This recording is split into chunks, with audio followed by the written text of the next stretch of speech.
I'm gonna go ahead and say hi, say what's up, and well, oh well, ran away. All right. Well, hey, a good way to start this off. Hi, everyone. I am your host, Professor Tuck. This is, as you guys know, I'm doing a new segment called BUMM News. This is part of that, and I have been having a conversation with Oz today, and we were sitting back. Hold on. Do I have my? I may need to move a little bit so that we can get that into.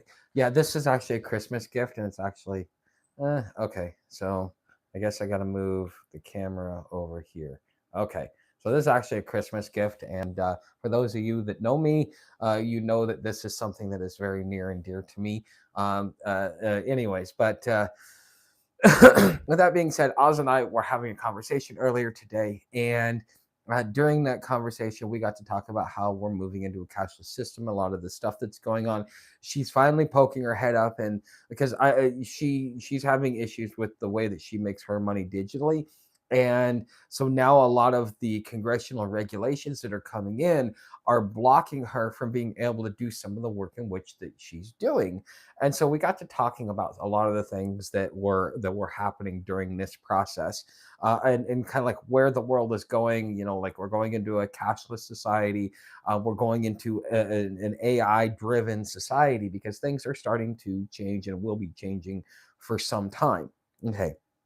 So with that being said, before I get started, I wanna introduce our sponsor, because every one of our live streams are sponsored by Stephanie at openairproperties.net. If you are looking to go off grid, get your own blank slate of land, she sells them by the acre. She also does bundles. She can work with you on anything that you want. I have bought my land from her. I strongly recommend her. I think that she is the best person you could possibly do business with. I love working with Stephanie at openairproperties.net.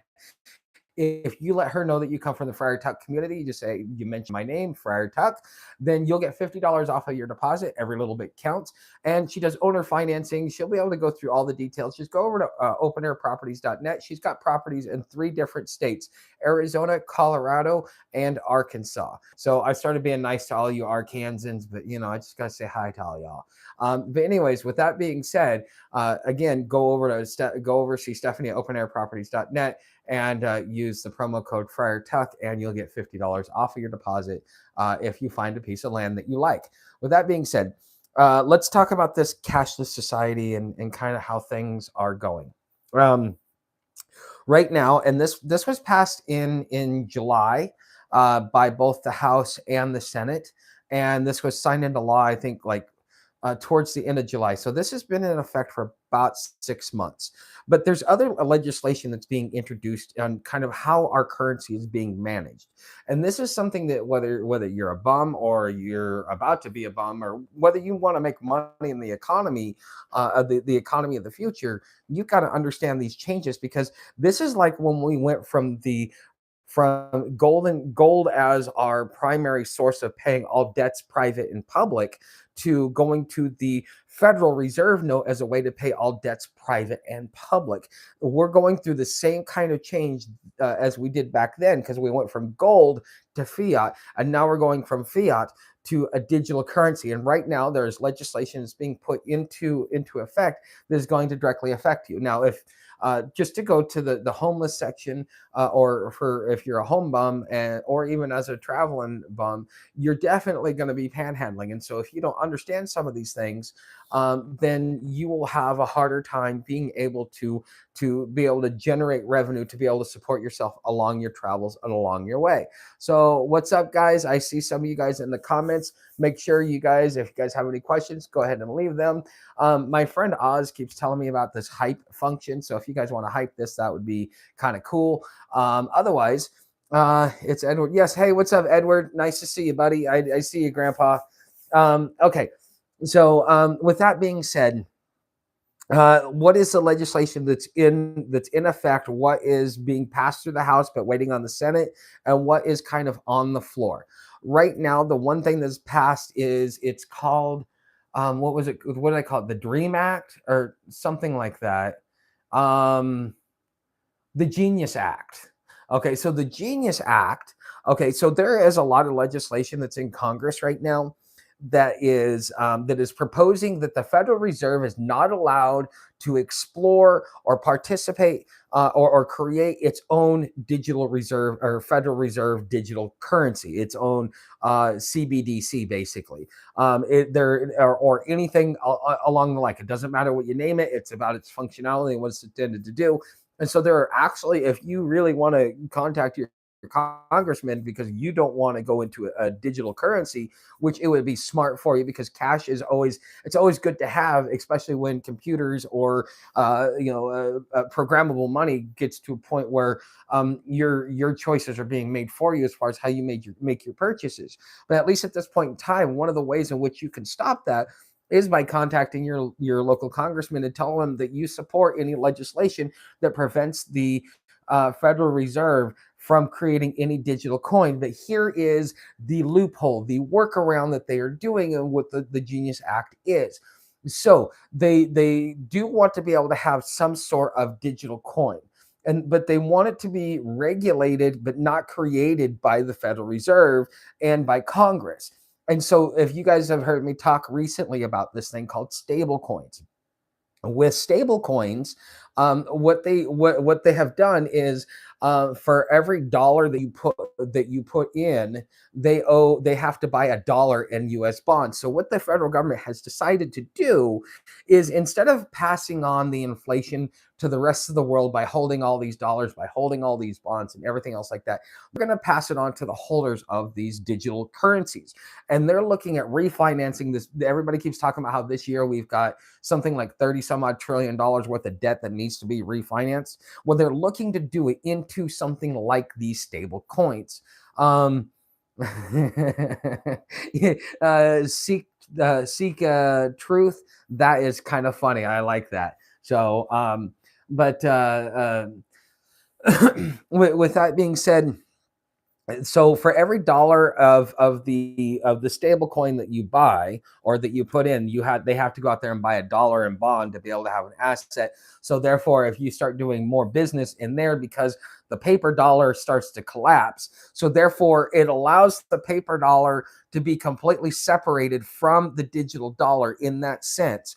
So if you're looking to hedge your bets because you think the dollar is about to collapse, then you would want to run over into stablecoin. And then therefore, this artificially props up the government, maybe helps it refinance some of its debt, because now that $37 trillion all that money that you have that you're now converting into stablecoin to be able to retain your purchasing power through the US dollar, now will be able to be there because stablecoin will be a different denomination, so on and so forth. So it will be a way to be able to keep it separate, but still have the definite crash of the US dollar. And so this is something that you as an individual should probably consider. Now, I'm not a financial advisor. I'm not offering any financial advice. This is just the opinions of the creator based upon the information in which he's seen. YouTube policy about names. Oh, okay. I will be careful of the I'll be careful. Yeah, I still forget about the censorship that happens. You're not getting anything real. But that's just one aspect, because when you now have programmable money, because let's say that over time, because it's going to be a slippery slope, the paper dollar goes away, stable coin becomes the new dollar in the way that we went from greenbacks to dollars. And it's the same currency, but they just kind of changed the name in which we call it. They could do the same thing with this, and then therefore it becomes confiscated. Now the American people got to pay for 100% of the inflation, while the rest of the world doesn't. There's speculation about some of this stuff actually happening. So if you're looking at your currency, retaining your purchasing power, this is some stuff that you should consider, because there is quite a bit of legislation, even one that's actually passed the House, that actually prevents the Federal Reserve from creating a digital stable coin.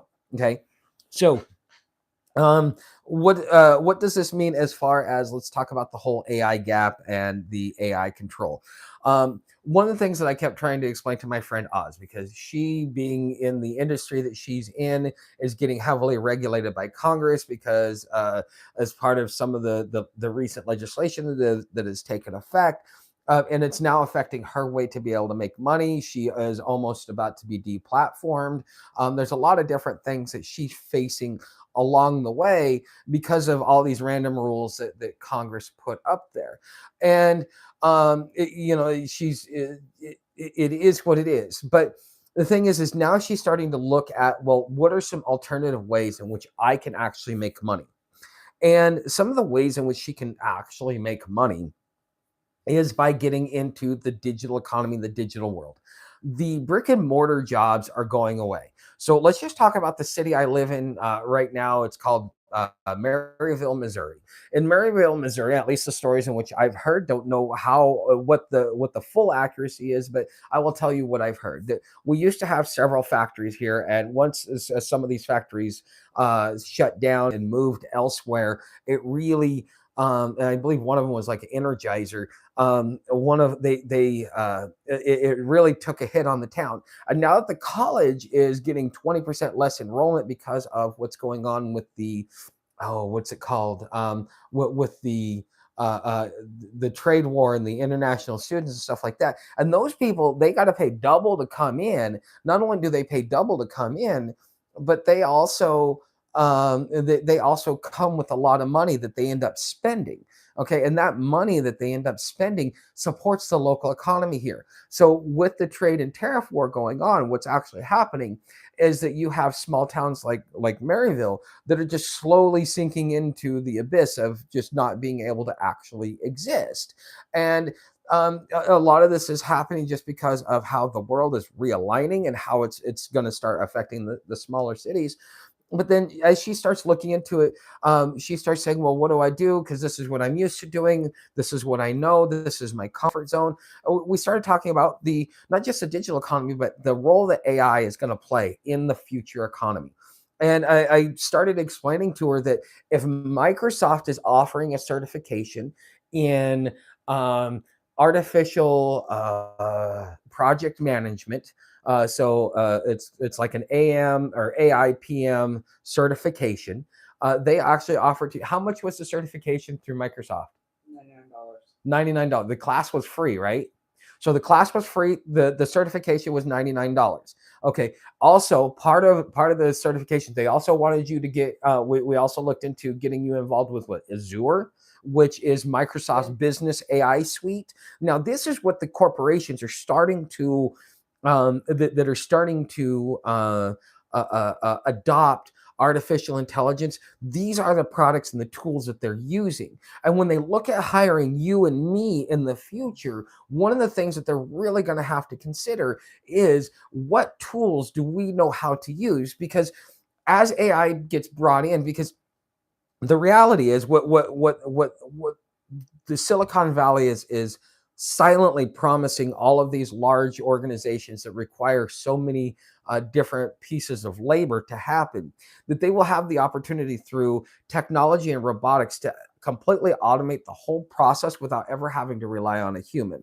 Now, the disruption that comes from that is something that they're suppressing as far as like what's the negative effect? Like what kind of if you have no consumers, how do you keep things going? And this is where the talk of UBI and stuff like that is going on. But this has been a silent shift that's been going on for about 2 to 5 years or so.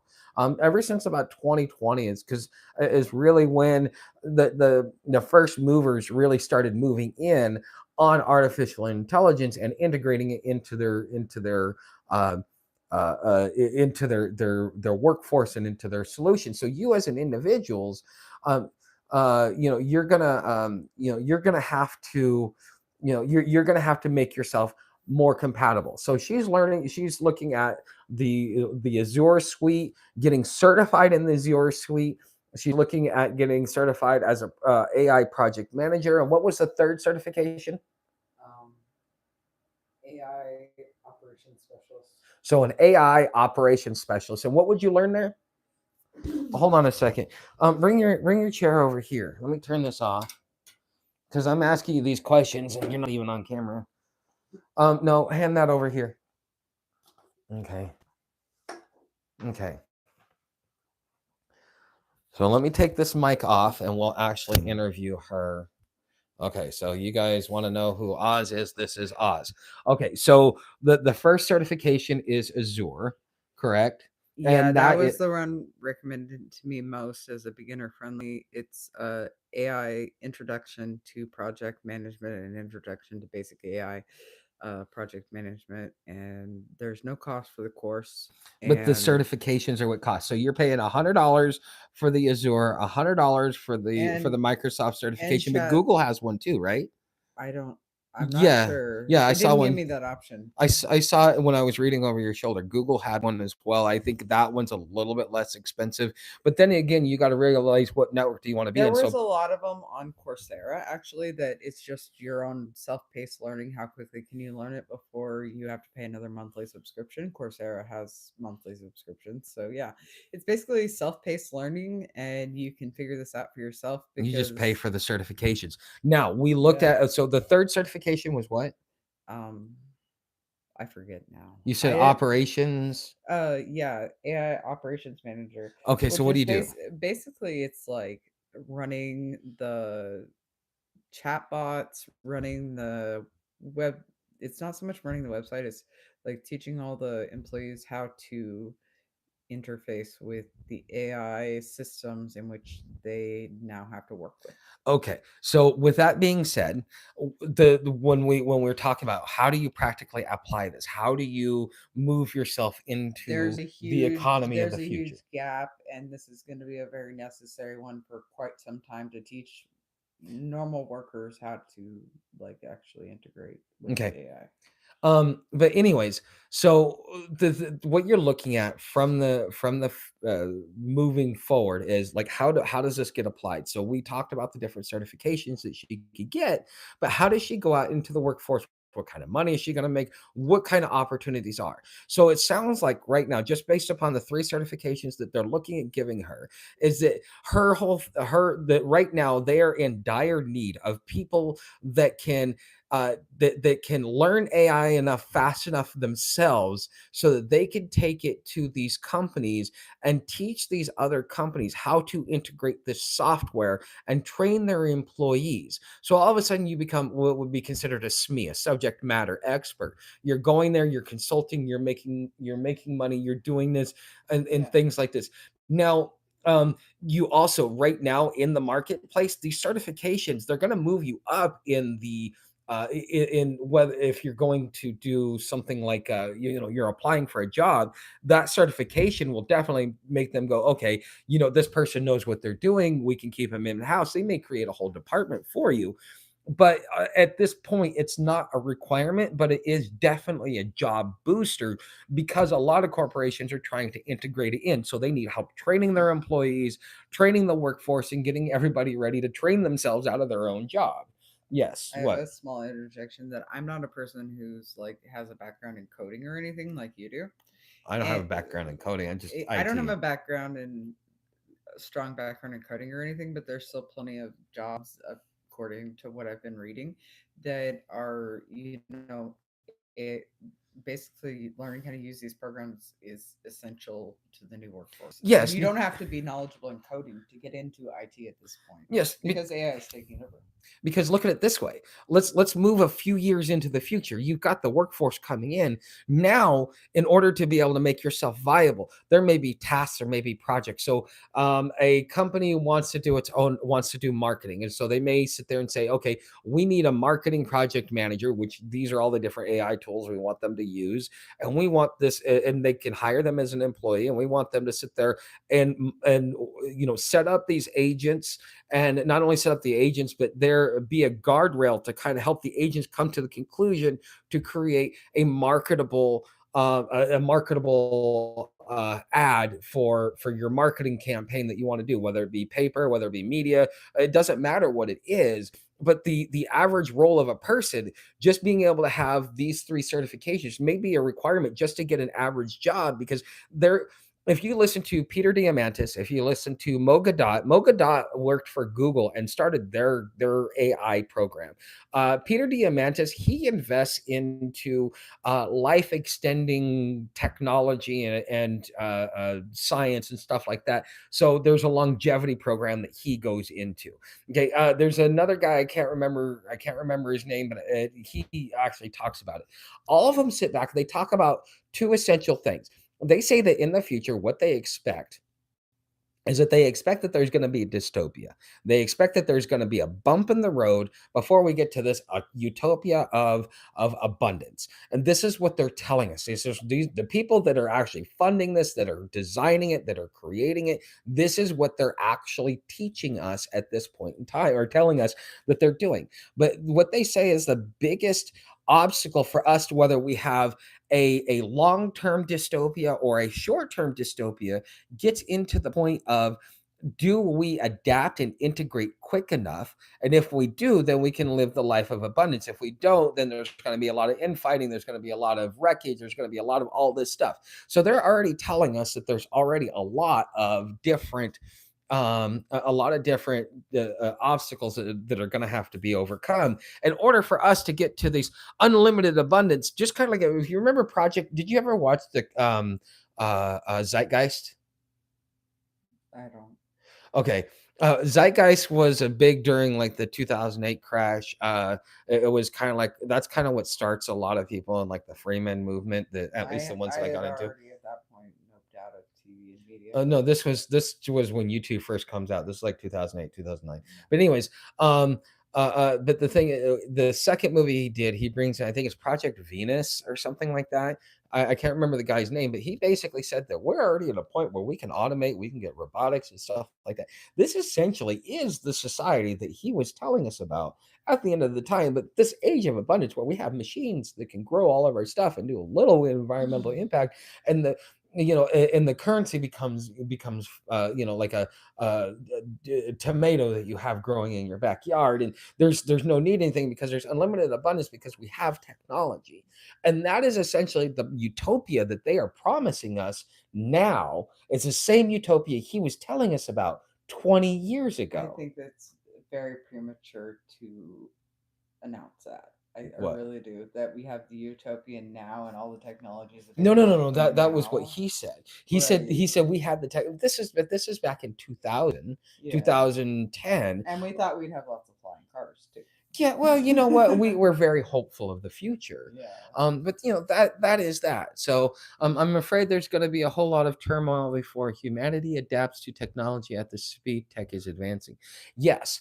But see, this is where, again, getting these certifications allows you not only to keep a job, but to actually live very comfortably.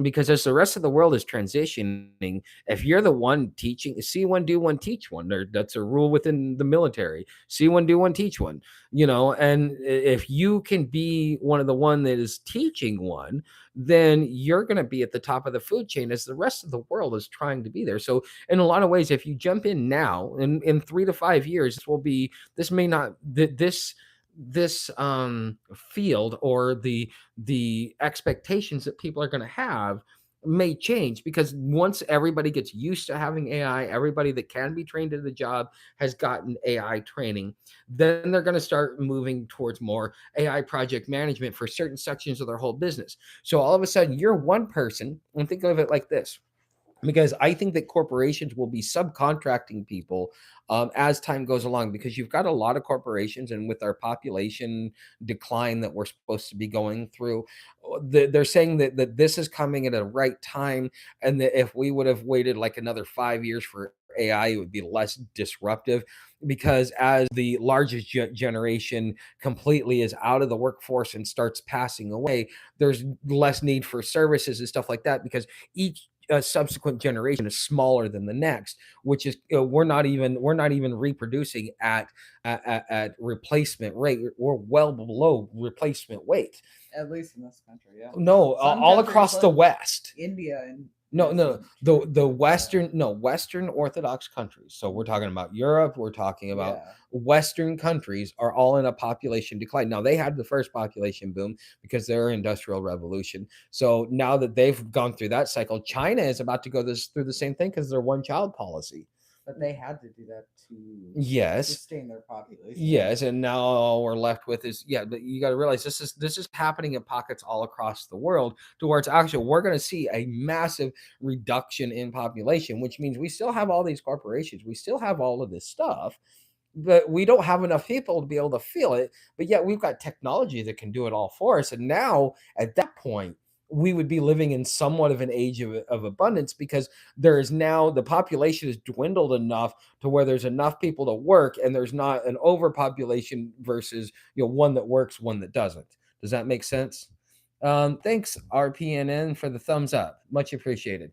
But this is I don't necessarily think that it's like the world is like a pie and there's only so many slices for everybody and everybody can't get ahead. I think anybody can get ahead if and do abundantly if they have the right tools. And it used to be if you had a few acres and grit and determination, you could there's some truth to that. But the thing is that is the flaw that capitalism has brought to us, which is unlimited growth. There's no such thing as unlimited growth. You no. eventually, what goes up must go down, Yeah. what goes down must go up. So to say that there's unlimited growth is to defy the laws of nature and physics Yeah, and agreed. all of this other stuff. And the thing is that's where a lot of that comes from, is there's a lot of grit. It's like, no, there's only so much resources, air, water, land. And plus, in order to be able to support you and me, we need so many bears and tigers and lions and At this this and that point, and the though, there's other. been so much wild mismanagement of our land, air, water. Yeah, oh, well, we can agree on that. That from what I understand, I think every person needs at least 50 acres of land to support them. So, like a family of five would be roaming over about 250 acres, because that's how big the ecosystem is. Now, when you start looking at it like that, versus I could put you in a 10 by 12 house and we could just stack each other on top of each other. Well, that's the flaw. The reality is that in order to support one human, nature requires so much, because we're at the top of the food chain, which means we require so much more support on the lower end in order to be able to get the necessary things that we need to do to be able to do it. Having been a person who's gardened my whole life, and yeah,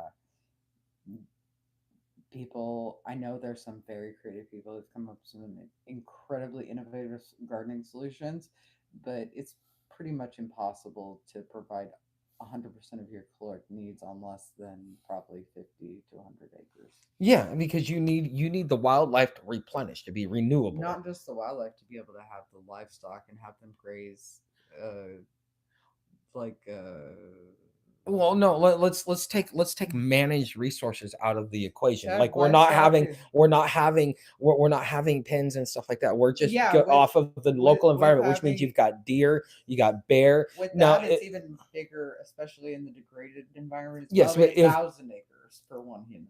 And no, it's not that bad yet. At least not from what I've read. But we're gonna get there one day.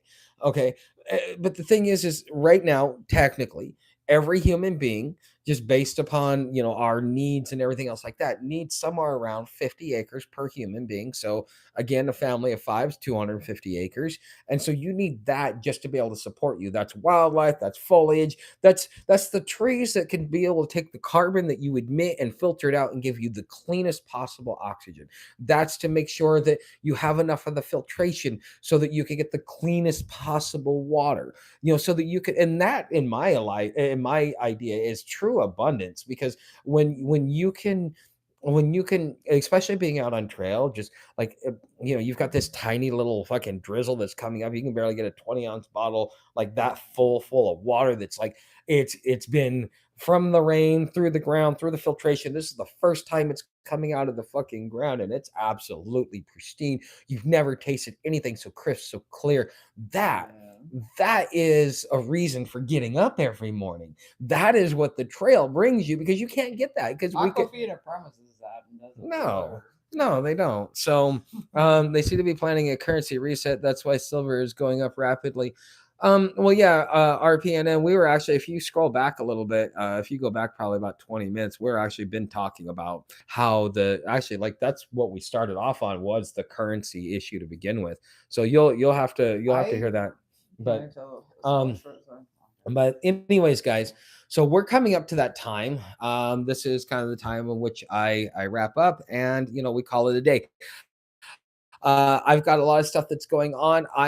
What I've been doing is I am doing so BUMM News is a segment in which I'm doing. Okay, in the same way that I'm talking with Oz to get herself set up because she has certain needs and wants that I don't need, and vice versa. So you got to find a solution that actually works for you. Everybody has their own idea. Find a solution that works for you that allows you to compromise yourself enough to where you still feel comfortable and you don't feel dirty. For those of you that don't want it, that don't want to adopt the technology, but enough to make sure that you got food in your belly and all of this stuff going on for you. Okay, so these are certain things in which you should definitely be caring about and should be considering. So building. Oh, I'm sorry. Hey, what's up, Aaron? Nice to see you. Um, just yeah. Anyway, sorry, I got distracted. Um, anyways, so you gotta find your own solution. When you find your own solution, then you're fantastic, and you move along at your pace. What we're offering is our different ideas. So in the same way that she's going off and doing her thing, and we could kind of expand on how she turns it into a big business model, and stuff like that. If you guys are interested in something like that, but that's really wasn't the reason for the topic. What we're trying to do is to help you understand that the world is changing, and if you don't get on board, you are going to be homeless. Okay, whether you want to do something like the reason why I'm doing bum news is because I've got 25 years of being chronically homeless. I have the lived experience, and I am a subject matter expert in the art of living as a homeless person. Most people here would agree.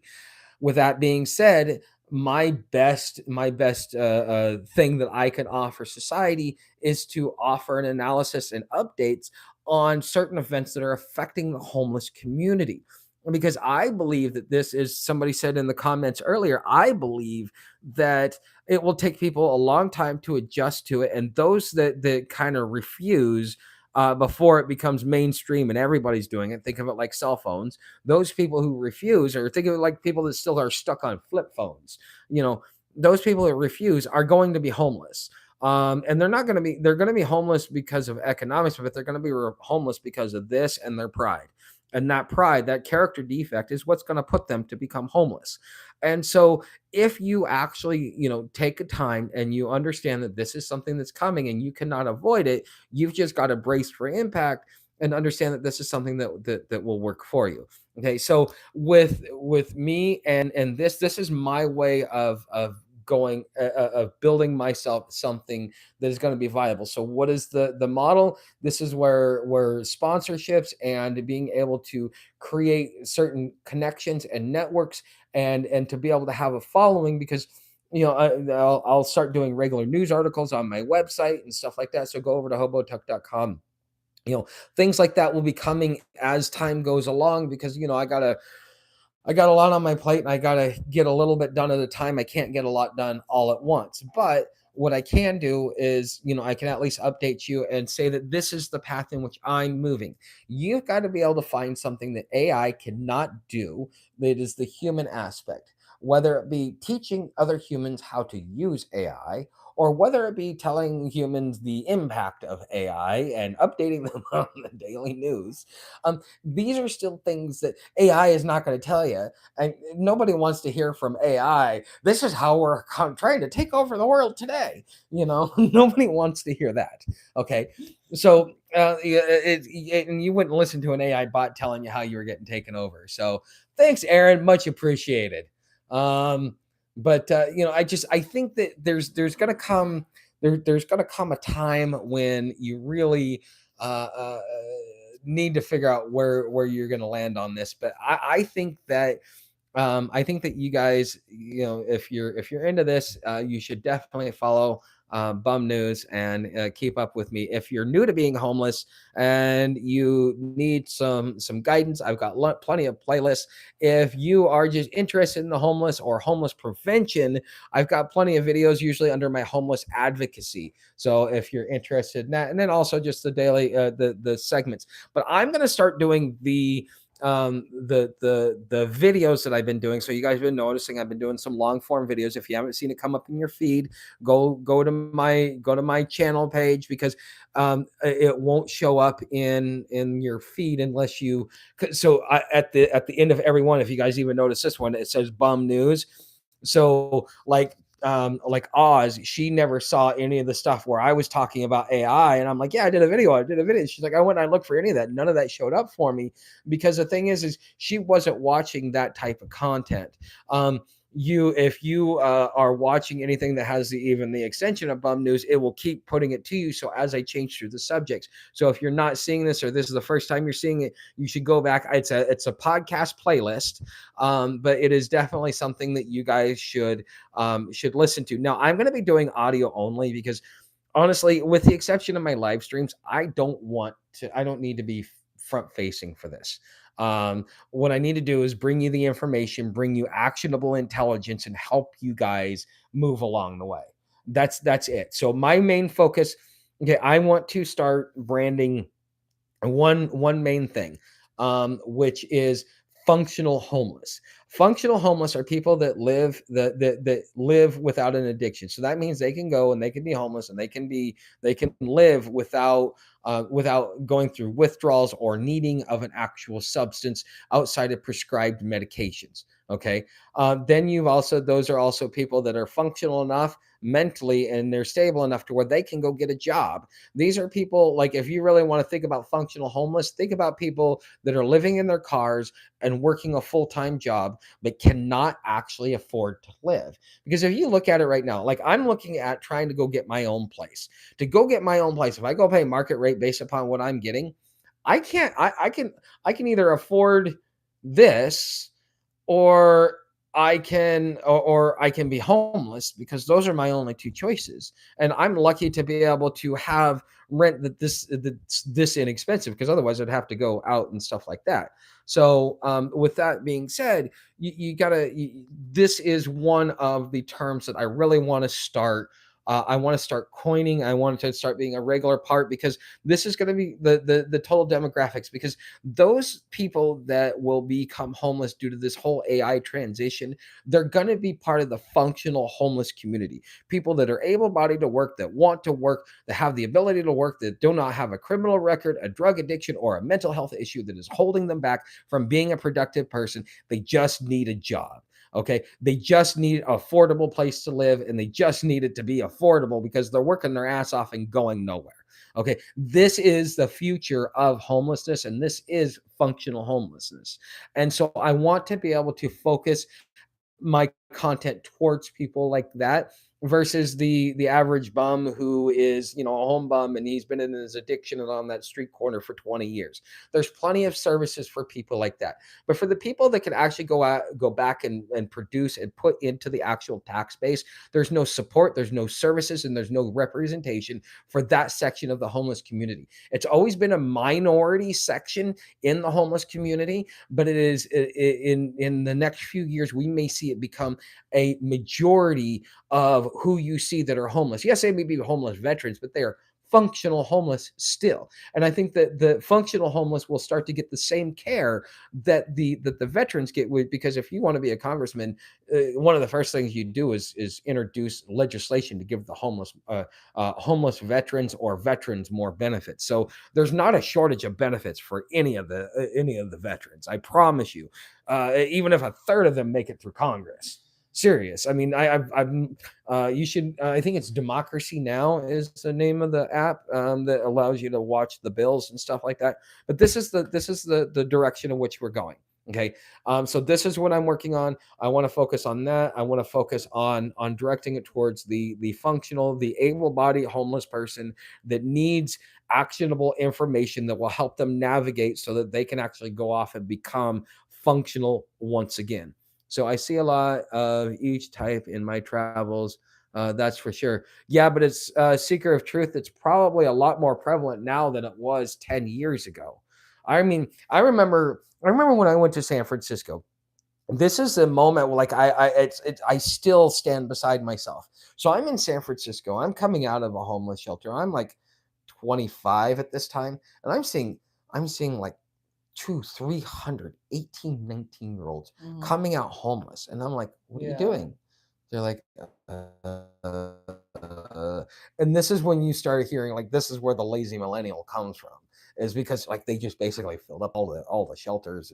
And it was like, it was really weird because you saw these kids. Because prior to that, everybody that I ever saw when I was homeless was always older than me. I was never the guy the age. And now I'm like ancient when I go I outside. don't You think know, it's the lazy millennial thing. I think it's just a they whole just didn't know. generation didn't get the skills everybody else got. No, they didn't. Nobody sat there and showed them how to find a job, and so because nobody showed them No. how to do it, they did not know how to do it. Instead of taking some initiative, which is something that has allowed previous generations to succeed and thrive, by taking a little bit of initiative and self-educating, you'll find out a lot of things in the world.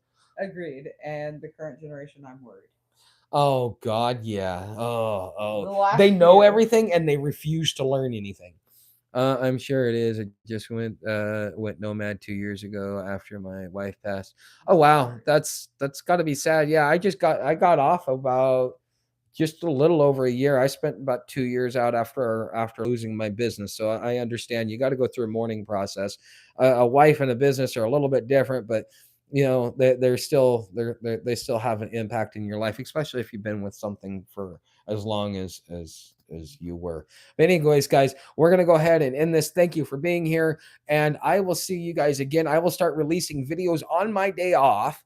I will put it for 24 hours out. So for those of you that want to become members and stuff like that want to get the information earlier, it's $2.99. I'm doing it with the 24-hour release because the thing is that's what allows me to keep doing what I do. That's going to fund any on the ground reporting, any travels that I got to do, anything else like that. Because in the future, I would love to be able to do it, and I don't need one person giving me $1,000. I'd rather have 500 people giving me $3 because it goes much further and it means much more because what your membership really means is that you're supporting the idea and the direction and the mission in which I'm trying to do. And if you go and you watch it and stuff like that, it'd be much appreciated. Not sad, just living as free as possible before it's my turn. That's one way to do it. I mean, I'm considering the same thing, considering what I've been told with my teeth. And like, if I go rent an apartment, I can't even save to be able to get my teeth fixed. But anyways, guys, I will see you guys probably within the next week on a live stream, but be expecting videos because I got 3 days off next week. So I could be expecting 2 or 3 videos from me next week. Thanks for being here, and I'll see you next time.